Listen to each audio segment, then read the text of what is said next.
Okay, today we discuss another point, amplitude of resultant wave.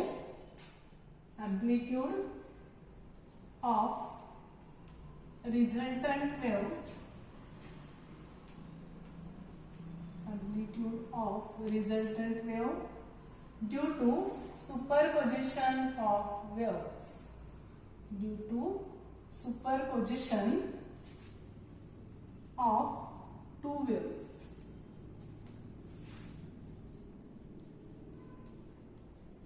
Superposition of two waves. तर दोन waves त्यांचं superposition झाल्यानंतर जी resultant wave produce होणार आहे त्याचं अँप्लिट्यूड आपल्याला इथे डिटरमाइन करायचंय. तर कालच्या लेक्चरला आपण सुपरपोजिशन ऑफ वेव्स याचं प्रिन्सिपल बघितलेलं आहे. त्याच्यानंतर जर दोन वेव्स या फेज मध्ये असतील किंवा आउट ऑफ फेज मध्ये असतील तर काय होतं हे आपण बघितलेलं होतं. तर सुपरपोजिशन ऑफ वेव्हचं प्रिन्सिपल काय आहे? When two or more waves arrive at a point simultaneously, each wave produces its own displacement independent of the other. The resultant displacement of resultant wave is equal to vector sum of displacements due to individual waves or each wave. जर प्रत्येक वेव्हचं displacement त्याची addition केली तर आपल्याला resultant वेव्हचं displacement त्याची value determine करता येते. तर आपण बघितलेलं होतं जर वेव्स इन फेज असतील, आता इन फेज असतील म्हणजेच लॉन्जिट्युडनल असेल किंवा ट्रान्सव्हर्स वेव्ह असेल. ट्रान्सव्हर्स वेव्ह किंवा लॉन्जिट्युडनल असेल तर ही जी ट्रान्सव्हर्स वेव्ह आहे त्याच्यामध्ये काय तयार होतात? क्रस्ट आणि ट्रफ. लॉन्जिट्युडनल वेव्ह मध्ये काय तयार होतात? कॉम्प्रेशन्स अँड रेडिफॅक्शन्स. जर क्रस्ट एका वेव्हचं आणि दुसऱ्या वेव्हचं क्रस्ट कोइन्साइड होत असेल then the wave is in phase. किंवा एका वेव्हचं ट्रफ दुसऱ्या वेव्हच्या ट्रफशी कोइन्साइड होत असेल त्यावेळी त्या दोन्ही वेव्ह ह्या फेज मध्ये असतात. In case of longitudinal wave, if we consider compression coincide with compression of another wave, rarefaction coincides with rarefaction of another wave. एका वेव्हचं रेरिफॅक्शन दुसऱ्या वेव्हच्या रेरिफॅक्शनशी कोइन्साइड होत असेल किंवा एका वेव्हचं कॉम्प्रेशन दुसऱ्या वेव्हच्या कॉम्प्रेशनशी कोइन्साइड होत असेल तर त्यावेळी दोन्ही वेव्स या इन फेज असतात. आणि जेव्हा त्या इन फेज असतात त्यावेळी तयार होणारा जो इंटरफरन्स आहे that interference is constructive interference. आपण कालच्या लेक्चरला बघितलेलं आहे. याला काय म्हणतात? कन्स्ट्रक्टिव्ह इंटरफरन्स म्हणतात. जर दोन्ही वेव्स या इन फेज मध्ये असतील तर इंटेन्सिटी ही मॅक्झिमम असणार आहे. म्हणजेच ट्रान्सव्हर्स वेव्ह मध्ये लाईटची इंटेन्सिटी मॅक्झिमम असेल, लॉन्जिट्युडनल असेल तर साऊंडची इंटेन्सिटी ही मॅक्झिमम असेल. आता दोन्ही वेव्ह जर आउट ऑफ फेज असतील किंवा अपोजिट फेज मध्ये असतील, आउट ऑफ फेज किंवा अपोजिट फेज मध्ये असतील म्हणजेच याचा अर्थ काय? ट्रफ क्रस्टशी कोइन्साइड होणार आहे किंवा एका वेव्हचा क्रस्ट दुसऱ्या वेव्हच्या ट्रफशी कोइन्साइड होईल किंवा कॉम्प्रेशन रेरिफॅक्शनशी कोइन्साइड होणार आहे किंवा रेरिफॅक्शन कॉम्प्रेशनशी जेव्हा कोइन्साइड होईल त्यावेळी त्या दोन वेव्ह या आउट ऑफ फेज असतात किंवा अपोजिट फेज मध्ये असतात. In this case the interference produced is destructive interference. त्यावेळी जो इंटरफरन्स असेल तो डिस्ट्रक्टिव्ह इंटरफरन्स असेल आणि त्यावेळी इंटेन्सिटी जी आहे ती इंटेन्सिटी काय असते? ते मिनिमम असते. आता आपल्याला बघायचे जर दोन वेव्ह एकत्र आल्या तर त्यावेळी तिथे जी तयार होणारी रिझल्टंट वेव्ह आहे त्याचं अँप्लिट्यूड काय असेल? आता ते कन्सिडर करत असताना आपण या ज्या दोन वेव्हज कन्सिडर करणार आहे त्या कशा घ्यायच्या? having different amplitude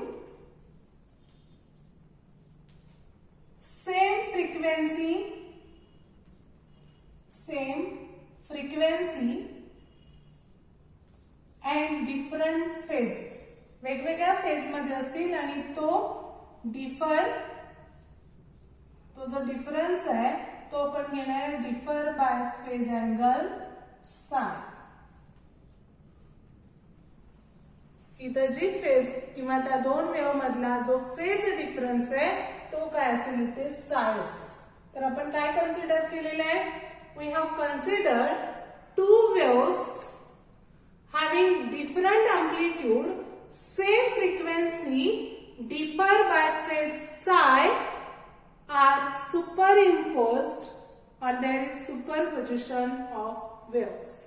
इथे आपण ज्या दोन वेव्स कन्सिडर केलेल्या आहेत त्या दोन वेव्स या पद्धतीने आपण कन्सिडर करणार आहे. त्यांचा अँप्लिट्यूड वेगळा असेल, त्यांची फ्रिक्वेन्सी मात्र सारखी असेल आणि त्यांच्यामधला जो फेज डिफरन्स आहे तो असेल साय. मग जर आपण अशा दोन वेव्ह कन्सिडर करत असू आणि त्यांचा एक्स ऍक्सिस वरचा डिस्प्लेसमेंट आपण 0 घेतो, एक्स ऍक्सिस वरचा डिस्प्लेसमेंट 0 आहे आणि वाय ऍक्सिसला त्याचं जे डिस्प्लेसमेंट आहे ते एका वेव्ह साठी आपण कन्सिडर केलं y1 is equal to a1 sine omega T. आता इथे ओमेगा चेंज होत नाही त्यामुळे इथे ओमेगा 1 घेतलेलं नाहीये कारण आपल्याला माहिती आहे ओमेगा इज इक्वल टू काय असेल 2πn असेल. 2π कॉन्स्टंट आहे, n म्हणजे काय घेतो आपण फ्रिक्वेन्सी आणि आपण इथं काय घेतलेलं आहे दोन्ही वेव्हची फ्रिक्वेन्सी सारखी आहे. मग सेम असेल तर आपण इथे ओमेगाच याच्यामध्ये ठेवणार आहे. म्हणजे एका वेव्ह साठी इक्वेशन आपण घेतलं y1 is equal to a1 sin omega t. We consider this is equation 1.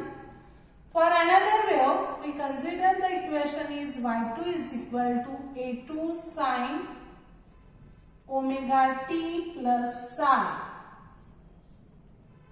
Equation 2. आता हा काय फेज अँगल आहे. आता इथं दोघांमधला डिफरन्स आहे म्हणजे एक 0 असणार आहे आणि एक कुठे असणार आहे साय वरती असेल.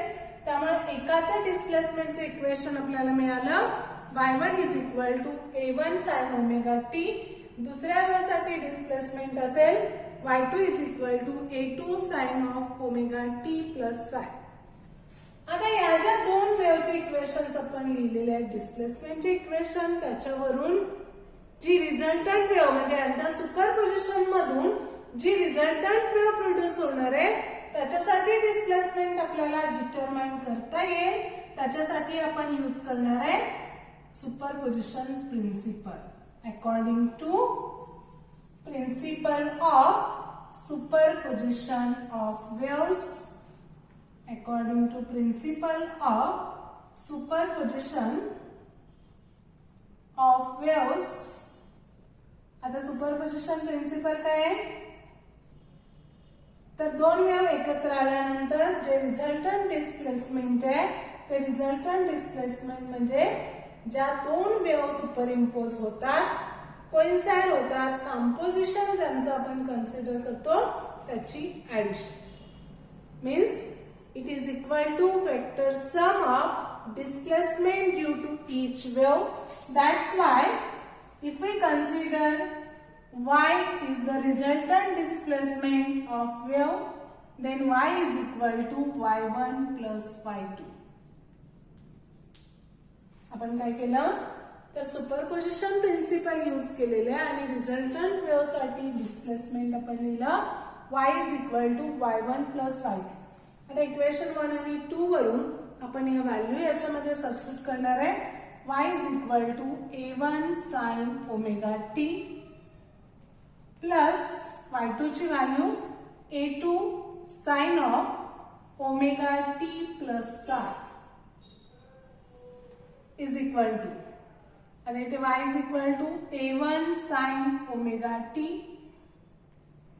प्लस आता हे जे a2 sin of omega t plus psi आहे त्याच्यासाठी आपण एक मॅथमॅटिकल फॉर्म्युला यूज करणार आहे आणि त्या मॅथमॅटिकल फॉर्म्युलावरून आपल्याला ते इक्वेशन काय करायचं एक्सपांड करायचं a2 इन ब्रॅकेट. आता इक्वेशन काय ते मॅथमॅटिकल फॉर्म्युला कोणता यूज करायचा आहे तर sine of a plus B sine of a plus B असेल then we can write here sine a cos b sine A cos B plus cos A sine B, cos A sine B. मग आता इथे काय आहे, sine of omega T plus psi आहे, म्हणजे ए ची value omega T आणि बी ची व्हॅल्यू आपण घेतली साय. तर या फॉर्म्युल्यावरून आपल्याला हे एक्सपांड करता येईल, sine omega T cos psi plus cos omega T sine psi. हा जो फॉर्म्युला आहे sine of A plus B, तो आपण त्याच्यावरून इथं हे एक्सपान्शन लिहिलेलं आहे, sine omega T cos psi plus cos omega T sine psi. आता परत या A2 ना पण ब्रॅकेट मध्ये मल्टिप्लाय करणार आहे, इथे मिळेल is equal to A1 sine omega T plus, आता A2 ना आतमध्ये मल्टिप्लाय केलं, इथं राहील A2 sine omega T cos psi plus A2 cos omega T sine psi. आता या दोन्ही मधून जो कॉमन निघणार आहे तो काय असेल, इथे साइन ओमेगा टी असेल.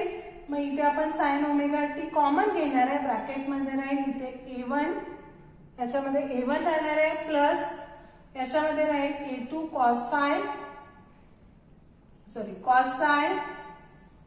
A2 कॉस साय आणि हे साइन ओमेगा टी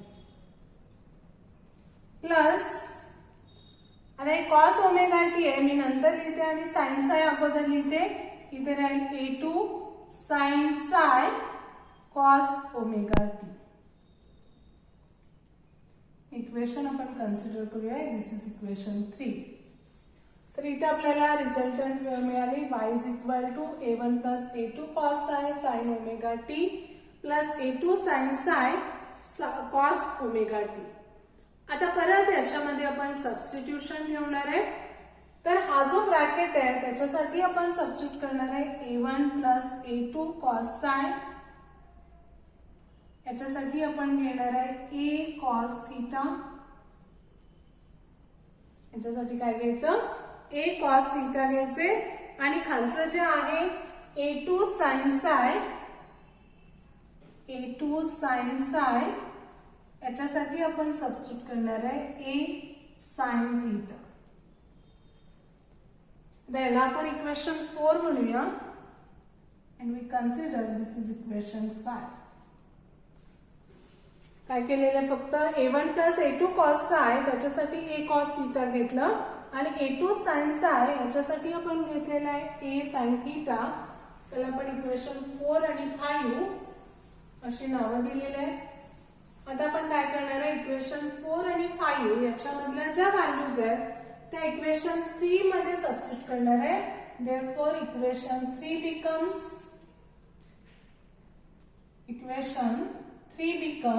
आता इक्वेशन 3 काय होईल, y इज इक्वल टू, आता A1 plus A2 cos psi म्हणजे A कॉस थीटा आहे, we write here A cos theta sine omega T plus खाली जे आहे A2 साइन साय त्याच्यासाठी आपण सबस्टिट्यूट केलेला आहे A साइन थीटा आणि इथे कॉस ओमेगा टी.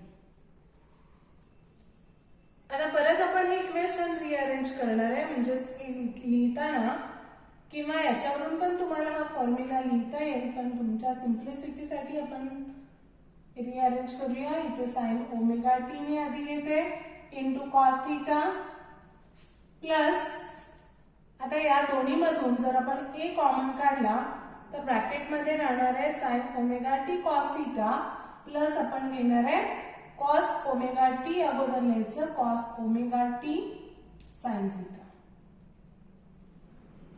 आता बघा हे एक्सपेन्शन कशाचं होते, sine omega T cos theta plus cos omega T sine theta म्हणजेच sine of omega T plus theta. म्हणजे इथं जे इक्वेशन आहे रिझल्टंट डिस्प्लेसमेंटचं ते आपल्याला मिळेल A sine of omega T plus theta. म्हणजे जी ब्रॅकेटेड टर्म आहे त्याच्यासाठी आपण घेऊ शकतो sine of omega T plus theta. This is equation 6 and this represent displacement of resultant wave. Displacement of resultant wave त्याचं इक्वेशन आपल्याला इथे मिळाले. म्हणजे दोन वेव्हचं जेव्हा सुपरपोजिशन होतं त्यावेळी जी रिझल्टंट वेव्ह असेल त्याचं डिस्प्लेसमेंट असणार आहे y is equal to a sin of omega t plus theta. आता अगोदर जेव्हा आपण दोन वेव्ह कन्सिडर केलेल्या होत्या तेव्हा त्याचं जे अँप्लिट्यूड आहे ते आपण a1 आणि a2 घेतले.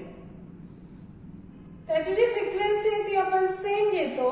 मग पहिल्या वेव्ह मध्ये ओमेगा होतं, दुसऱ्या वेव्ह मध्ये ओमेगा होतं. Similarly in this case frequency remains same, that is omega. म्हणजे इथे पण फ्रिक्वेन्सी काय राहणार आहे, सारखीच राहणार आहे. Means displacement of resultant wave has same frequency as that of individual wave. or frequency of resultant wave is same as frequency of individual waves. वेगवेगळ्या वेव्हची जी फ्रिक्वेन्सी असेल तीच रिझल्टंट वेव्हची फ्रिक्वेन्सी असेल. पण इथं जर आपण ऑब्झर्व केलं हे जे अँप्लिट्यूड आहे हे अँप्लिट्यूड मात्र डिफरंट असेल. म्हणजे ज्या दोन वेव्स आपण त्यांचं सुपरपोजिशन कन्सिडर करत असताना अँप्लिट्यूड डिफरंट घेतलं होतं, फ्रिक्वेन्सी सेम घेतलेली होती. Similarly, in case of resultant wave, amplitude is different, but frequency remains same. आता हे जे amplitude आहे A ते आपल्याला याच्यामध्ये डिटरमाइन करायचे. आता हे amplitude काढण्यासाठी आपण काय करणार आहे, तर जे आपण इक्वेशन 4 आणि 5 कन्सिडर केलेलं होतं त्या इक्वेशन 4 आणि 5 वरून हे रिझल्टंट amplitude काढायचे. त्याच्यासाठी आपण 4 आणि 5 चा स्क्वेअर करणार आहे आणि त्यांची ऍडिशन करणार. म्हणजे काय केलं, squaring and adding, squaring and adding equation 4 and 5. Equation 4 and 5 we get. तर इथं त्याचा स्क्वेअर येणार a1 plus a2 cos psi bracket square plus इथे a2 साइन साय त्याचा स्क्वेअर म्हणजे a2 square sine square psi is equal to, आता हे जी RHS आपण घेतोय त्याचा square a square cos square theta plus इथे येणार a square sine square theta, a square sine square theta. आता परत इथे जर आपण कॉमन घेतला तर याच्यामधून कॉमन येणार आहे a स्क्वेअर ब्रॅकेटमध्ये राहील cos square theta plus sign square theta आणि याचं एक्सपान्शन काय येणार आहे a1 square plus a2 square cos square साय प्लस a1 a2 कॉस साय, सॉरी 2a1 a2 कॉस साय. याचं आपण एक्सपान्शन घेतलं, याचा square a square plus b square plus 2ab plus काय येणार 2ab. त्यामुळे a1 स्क्वेअर प्लस इथे a2 स्क्वेअर कॉस स्क्वेअर साय येणार आहे प्लस 2a1 a2 कॉस साय आणि इथं आहे plus a2 square sine square psi is equal to, या दोन्ही मधून a स्क्वेअर कॉमन घेतला ब्रॅकेटमध्ये राहणार आहे साइन स्क्वेअर साय plus cos square sine square theta plus cos square theta. आता हे जे sign square theta plus cos square theta आहे त्याची व्हॅल्यू काय असते 1 असते आणि हे जे a स्क्वेअर आहे ते मी ह्या बाजूला लिहिते a square is equal to.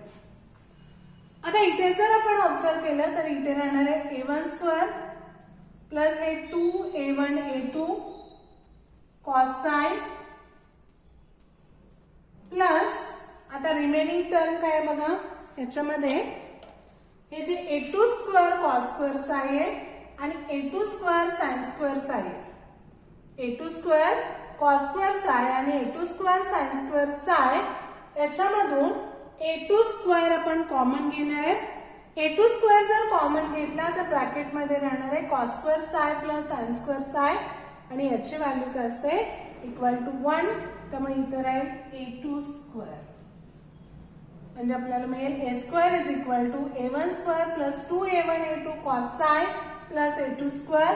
त्याच्यावरून a ची व्हॅल्यू आपल्याला मिळणार आहे a is equal to square root of a1 square plus 2a1 a2 cos psi plus a2 square. Means finally we get amplitude of resultant wave is E is equal to square root of a1 square plus 2a1 a2 cos psi plus a2 square. आता हे resultant amplitude आपल्याला मिळालं. आता वेगवेगळ्या cases मध्ये म्हणजेच जर दोन वेव्हज या इन फेज असतील, आउट ऑफ फेज असतील, तर त्यावेळी अँप्लिट्यूड काय असेल हे आपल्याला इथे डिटरमाइन करायचं. तर त्याच्यासाठी आपण स्पेशल केसेस बघणार आहे. स्पेशल केसेस, त्याच्यामध्ये फर्स्ट केस आपण कन्सिडर करतोय. If two waves are in phase or in same phase. आता जर दोन वेव्ह या सेम फेज मध्ये असतील, then the phase difference is 0. त्या दोन्ही वेव्हच्या फेज मधला जो डिफरन्स आहे तो काय असेल, इथे 0 असेल. मग जर इथे साय 0 असेल, देन व्हॉट इज अँप्लिट्यूड. तर या इक्वेशन वरून आपल्याला हे अँप्लिट्यूड डिटरमाइन करता येईल. तर इथे काय असणार आहे, A is equal to square root of a1 square plus 2a1 a2. आता cos psi म्हणजे cos 0 plus a2 square is equal to square root of a1 square plus cos 0 ची व्हॅल्यू काय असेल, 1 असेल. त्यामुळे इथे राहणार आहे 2a1 a2 प्लस इथं असेल a2 स्क्वेअर. मग याच्यावरून equal to square root of आता a1 square plus 2a1 a2 plus a2 square म्हणजे आपण काय लिहिणार आहे, a1 plus a2 bracket square. मग याचं स्क्वेअर रूट घेतलं तर आपल्याला मिळेल is equal to a1 plus a2. म्हणजे इथे अँप्लिट्यूडची व्हॅल्यू असेल a1 प्लस a2. म्हणजे दोन्ही वेव्हच्या अँप्लिट्यूडची ऍडिशन केली तर रिझल्टंट वेव्हचा अँप्लिट्यूड आपल्याला मिळेल कधी, जर दोन वेव्ह या सेम फेज मध्ये असतील किंवा साय इज इक्वल टू 0 असेल, त्यावेळी a1 plus a2 is equal to a असेल. म्हणजेच इथे मॅक्झिमम अँप्लिट्यूड असणार आहे. आता जर आपण दोन्ही वेव्हचा अँप्लिट्यूड सेम घेतला म्हणजे a1 is equal to a2 असेल, इज इक्वल टू आपण कन्सिडर करूया कॅपिटल A किंवा याच्यासाठी वेगळं नोटेशन वापरूया आपण R. तर a1 equal to a2 equal to r असेल तर इथं जे रिझल्टंट अँप्लिट्यूड आहे ते काय येणार आहे, ते इक्वल टू 2r. म्हणजेच अँप्लिट्यूडची व्हॅल्यू ही मॅक्झिमम असते जर दोन्ही वेव्ह या सेम फेज मध्ये असतील आणि सेम फेज मध्ये असतील तर तिथे कन्स्ट्रक्टिव्ह इंटरफरन्स असतो. And we have seen that if there is constructive interference then intensity is maximum. If intensity is maximum, it means amplitude is maximum and it is twice the amplitude of each wave. म्हणजेच A is equal to काय येणार आहे, twice R किंवा जे amplitude आपण wave साठी consider करू त्याच्या डबल रिझल्टंट वेव्हचं amplitude असेल. आता हे झालं आपण जर इन फेज कन्सिडर केलं तर. जर दोन वेव्हज या आउट ऑफ फेज असतील किंवा अपोजिट फेज मध्ये असतील, then what is the equation for amplitude. For this we consider case 2. In case 2 we consider the two waves are out of phase or in opposite phase, then psi is equal to 180 or pi. तर इथे सायची जी value आहे ती दोन wave जर out of phase असतील तर साय असणार आहे 180 degree or pi radian. If we substitute this value of psi in this equation, we get amplitude A is equal to square root of A1 square plus 2 A1 A2 cos pi plus A2 square is equal to square root of A1 square plus 2 A1 A2 आणि हे जे cos pi आहे त्याची value काय असते -1. त्यामुळे इथे काय होणार आहे हे -2A1 A2 plus A2 square or it is equal to square root of expansion आहे A1 मायनस A2 ब्रॅकेट स्क्वेअरचं. त्यामुळे इथे येणार square root of A1 minus A2 bracket square or is equal to A1 minus A2. म्हणजे जी resultant wave आहे त्याचा amplitude इथे आपल्याला डिटरमाइन करण्यासाठी दोन वेव्हच्या अँप्लिट्यूडचं सबट्रॅक्शन त्यांच्यामधला डिफरन्स जर घेतला तर रिझल्टंट वेव्हचा अँप्लिट्यूड मिळेल. मग जर दोन्ही वेव्हचा अँप्लिट्यूड आता परत आपण सेम घेतला A1 is equal to A2 then the resultant amplitude is equal to 0. त्यावेळी रिझल्टंट अँप्लिट्यूड हे काय असेल 0 असेल. Means here it is maximum, and in case of two waves which are coming out of phase the amplitude is minimum. That's why there is destructive interference and intensity is minimum. आता इथे जर intensity आपल्याला काढायची असेल तर लक्षात ठेवायचे intensity is always directly proportional to amplitude square. तर तुम्हाला खूप वेळेला कॉम्पिटेटिव्ह एक्झाम मध्ये पण हा क्वेश्चन विचारला जाऊ शकतो इंटेन्सिटी डिटरमाइन करण्यासाठी. तर ही रिलेशन तुम्हाला माहित असायला पाहिजे. Intensity is always directly proportional to amplitude square. Amplitude square. मग जर दोन वेव्हज या इन फेज असतील म्हणजे इफ साय is 0 intensity is maximum. Intensity is maximum that's why I max is directly proportional to A1 plus A2 bracket square. आपण काढलेलं इथं अँप्लिट्यूड काय असेल इथं A1 plus A2 असेल. त्यामुळे मॅक्सिमम इंटेन्सिटी कधी असणार आहे directly proportional to A1 plus A2 bracket square असेल. And when psi is equal to pi, then I minimum is directly proportional to A1 minus A2 bracket square. Or if we consider amplitude is same, the same amplitude असेल then we can write I maximum is directly proportional to 2A bracket square. Or is directly proportional to 4A square and I minimum is 0.